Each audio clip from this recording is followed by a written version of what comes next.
Bonjour. Comme vous le savez, il n'existe toujours pas de vaccin efficace contre le virus du sida, c'est-à-dire le VIH. Des thérapies existent, mais ce sont des traitements lourds et sans espoir de guérison. Du coup, un vaccin reste un enjeu majeur dans le cadre de cette maladie. Mais pourquoi n'avons-nous toujours pas réussi à trouver un vaccin efficace ? L'un des problèmes rencontrés, c'est qu'il existe une très grande diversité de virus. Pour faire simple, il n'y a pas qu'un virus du sida, mais il y en a des millions différents. Du coup, on comprend mieux la difficulté de trouver un vaccin efficace. Mais des chercheurs ont découvert que certaines personnes vivant avec le VIH depuis plusieurs années sont capables de développer des anticorps. Des anticorps, ce sont des défenseurs de l'organisme. Ils s'accrochent sur l'enveloppe du virus pour éviter que celui-ci n'infecte l'organisme. Et comme l'enveloppe du virus du sida possède des petites parties identiques à un grand nombre de virus du sida différents, ça veut donc dire que ces fameux anticorps ne sont pas efficaces que sur un virus du sida, mais qu'ils sont efficaces sur un grand nombre de virus du sida différents. Et ça, c'est un point important pour un vaccin. D'ailleurs, des chercheurs ont eu la brillante idée d'essayer de fabriquer un vaccin qui serait capable de faire produire par l'organisme ces fameux anticorps. Pour ça, ils ont pris des enveloppes de différents virus du sida qu'ils ont mis dans un vaccin.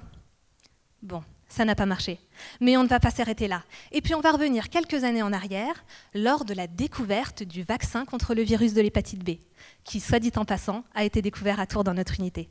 Je vais vous en expliquer le procédé. Le virus de l'hépatite B, lorsqu'il se multiplie, va fabriquer des virus, certes, mais il va aussi fabriquer des filaments qui ne sont pas infectieux. Ces filaments, lorsqu'ils sont mis dans un vaccin, vont permettre de faire produire par l'organisme des anticorps. Et ces anticorps vont perdurer longtemps dans l'organisme et ils vont être prêts à agir si le virus de l'hépatite B essaie d'infecter l'organisme. Ça, c'est un vaccin efficace. Bon, je vais récapituler. Nous avons d'un côté le virus du sida, et malheureusement toujours pas de vaccin efficace, mais nous savons maintenant l'intérêt d'essayer de faire produire par l'organisme ces fameux anticorps. De l'autre côté, nous avons le virus de l'hépatite B, un vaccin qui est efficace grâce à des filaments. L'idée, c'est de fusionner ces deux éléments. Et c'est ici que j'interviens durant mon travail de thèse.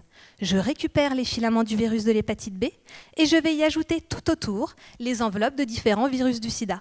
Ces filaments modifiés servent de navette pour transporter les enveloppes du virus du sida dans l'organisme. Et nous espérons que l'organisme arrivera à fabriquer des anticorps.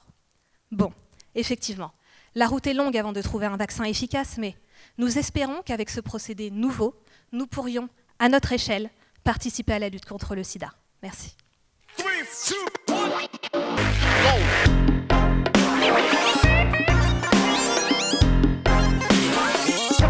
go!